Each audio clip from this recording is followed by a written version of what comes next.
All the best to you. I appreciate you listening to the Heart and Hustle podcast. Whether it's health, wealth, or escaping your 9 to 5, we've got you covered. It is my pleasure to be your host, Anthony C. Lynn. Please subscribe to the podcast on YouTube, Spotify, and Apple Podcasts. We all had these periods where work sort of aligns with life and we're in a state of flow. Then after a while, we feel tired and burnt out, and it's hard to get back on the wheel of moving things forward. Chasing productivity often results in cases of burning out because we tend to forget how resting is just as important as going all out.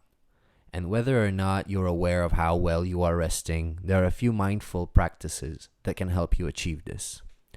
Procrastination is a bitch, and at times it will feel as if the whole world is against you just as you started to get going.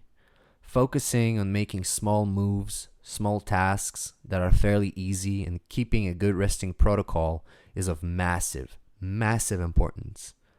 Once I discovered that I was resting poorly, I started journaling the different ways that my body can rest and enjoy that rest while being actually physically rested. And since I train BJJ a few times a week and take Muay Thai class alongside with my 4 weekly runs, my body was beat as it is. So it's not a surprise that I end up burning out. And I think that any hustler can relate to that. So what can we do to get out of the loop?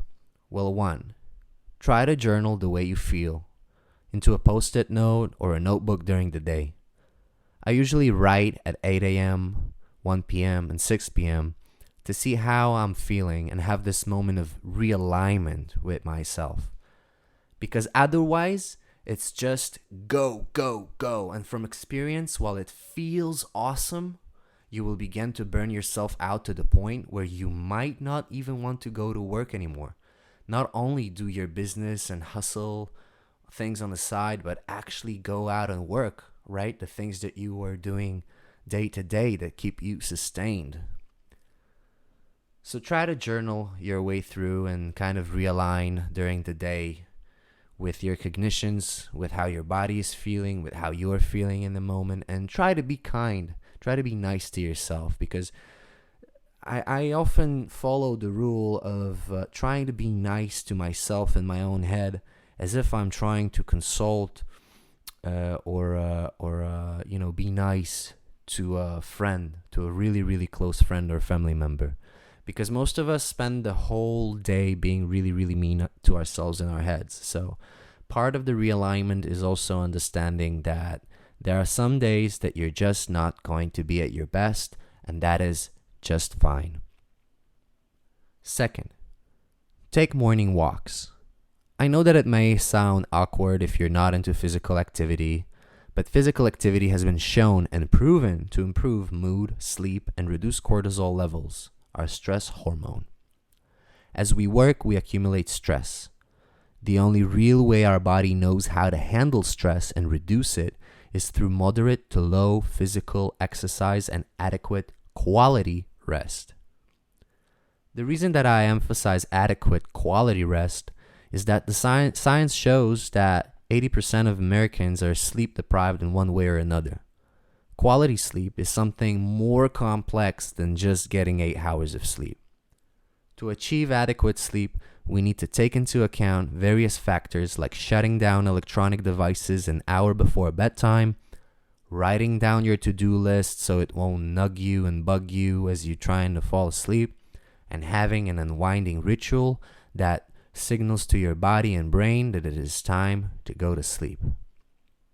Knowing to balance work and life is probably one of the hardest things for a hustler, since we are all so focused on bringing back the glory, and we are willing to do and spend extraordinary amount of time in the pursuit of getting it. And it's easy to forget the rest, to nap, to let go, and unwind and celebrate your small victories with adequate rest. So let's make this week our practice together. Let's celebrate our small accomplishments with a proper leisure time, watching a movie, taking an early night off, reading a book, or going to the sauna. Whatever is your treat, be sure at the end of the week to reward yourself appropriately, or even more so at the end of each day. Even if things didn't go as planned, and most of the time they don't go as planned. So even then, treat it as a small win. I would like to reflect back to the saying of the Stoics, amor fati, love thy fate. It is the understanding that we may plan ahead and we may structure things, but at the end of the day, each day comes as it is, and we should accept it the way it is and be nice to ourselves as we do it and make the best out of each day. So until the next episode, I'm Anthony C. Lynn. Adapt and overcome.